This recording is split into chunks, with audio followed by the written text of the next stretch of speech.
তুমি যেহেতু আমার বুয়া কই হেলাইছো তোমার দিনে আমি অগ হাতে পায়ে ধরে হইলো ছাইডা যা তার মধ্যে কই যেতে মনে বড় এটা খুবই খুবই ডেঞ্জারাস বিপদ। কালকের মধ্যে আমি টাইম ম্যানেজ করবো যাতে আমার হাতে রুলি কানেরটা সব যদি বেচা লাগে আমি ম্যানেজ করবো। তাহলে এখন একটু ওনাকে বলাইয়া হাজির হইয়া একটু শুনি যে ঘটনাটা কি কিভাবে ঘটছে। আচ্ছা বাবা তুমি যে ওইখানে বাও।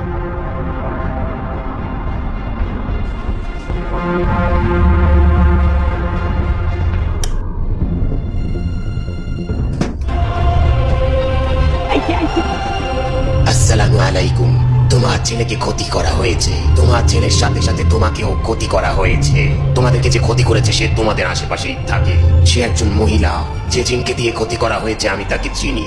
খুব তাড়াতাড়ি সেই জিনের সাথে কথা বলে আমি তোমাদের ক্ষতি উঠিয়ে নেওয়ার ব্যবস্থা করব। তুমি যা জিজ্ঞাসা টাকা দিয়ে যেও।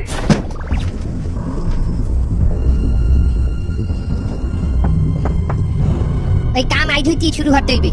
তোমার ওই পোয়ার মাজায় কি কই তোমার আছে টাকা আছে? খারাপ এমনই দেহি প্যান্টটা খুললি দেহি আছে কিনা দেহি কি শুরু করলে তুমি? না বুয়া ও পড়তে দেয় না ওই কালিয়া ছেড়ি কিচ্ছু ব্যবহার করতে দেয় না। আমার দেওয়া ভাত আমার দেওয়া ছালুরে ওর খাইতে না বুয়া। হলো এই কইতম গাছি আর মাজায় বাইন্দা দেবা দিয়া এই যে ঝুনঝুনিটা এই ঝুনঝুনিটা ছাও বাইন্দা দেবা। আর যদি কোথাও যায় তাহলে ঝুনঝুন করবে এইরকম। এটা কোনো কাম করলা তুমি?